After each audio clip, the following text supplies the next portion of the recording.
What harmful things are being taught to children? Ignore bullies and they'll leave you alone. When you do that, one of two things are likely to happen.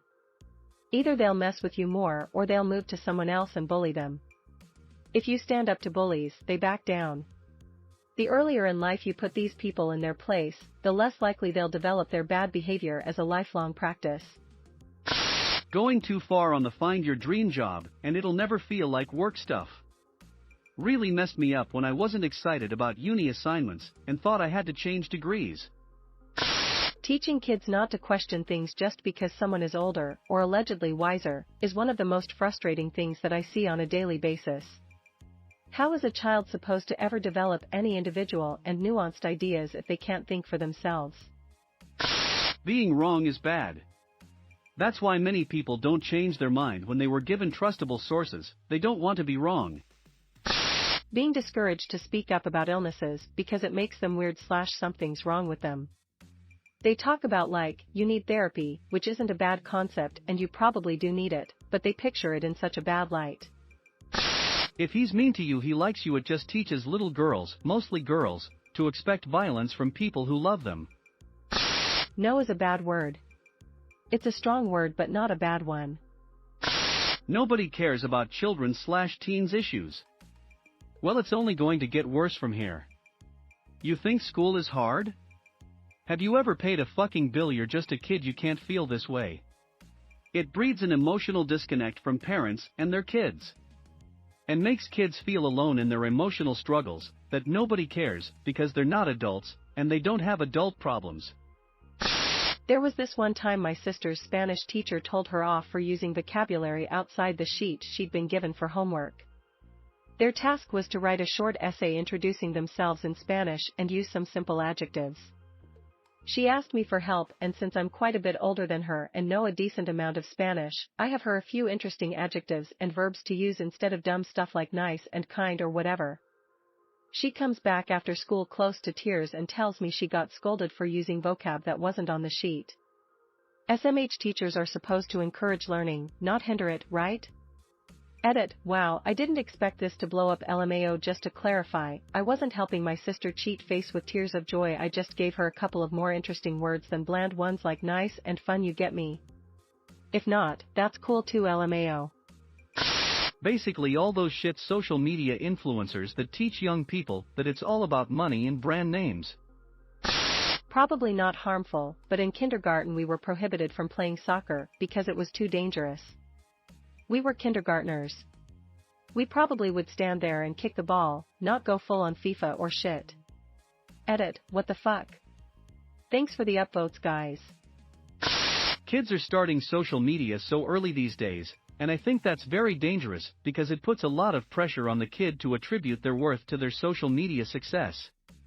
I also think parents are way too open with their social media when it comes to their kids, and it's totally a violation of the child's privacy, of which some parents will never admit. Teaching them that it's not okay to fail. Some people need a little more time than others. It's okay to not get something now. Kids should be given more time to process things. Imagine having a poor grade because of a low score from the beginning of the year.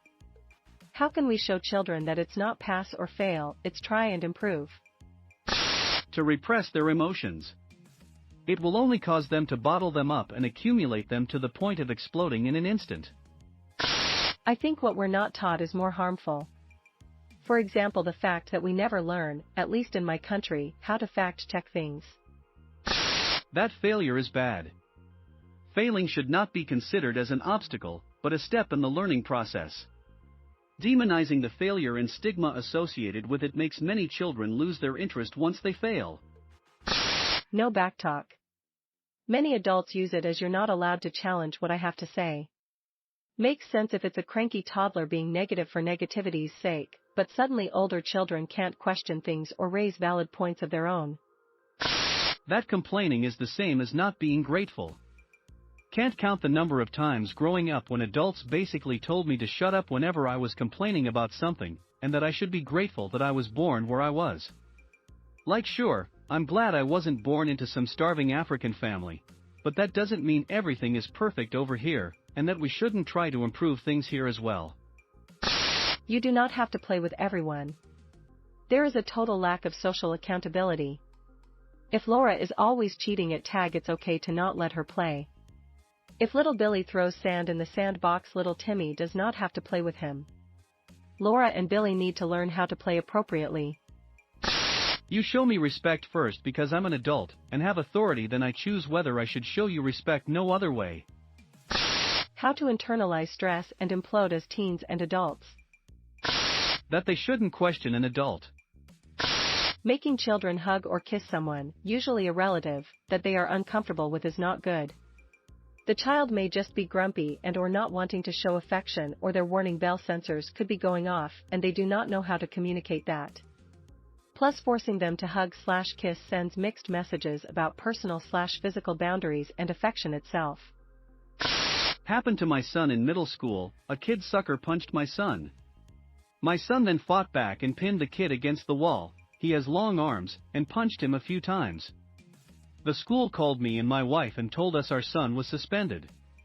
We went to the school and they said even though multiple witnesses, as well as the kid said he threw the first punch, that the school had a zero-tolerance policy, so our son would be suspended.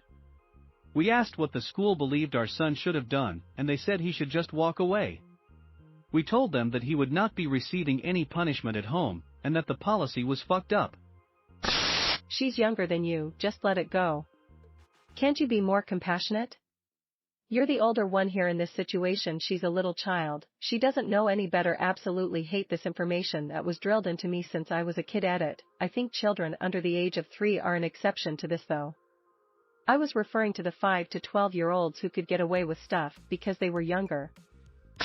In a nasty divorce, the parents may only talk about each other's bad qualities and the kids may have an issues with their parents. Political views at ages that children are really too young to understand them. They just spout off their parents' thoughts. Not owning up to their mistakes or blaming them on others. No telling tales or snitching, like how many kids are abused or bullied and won't come forward because of this. The lie that life is fair and things happen for benevolent, valid reasons.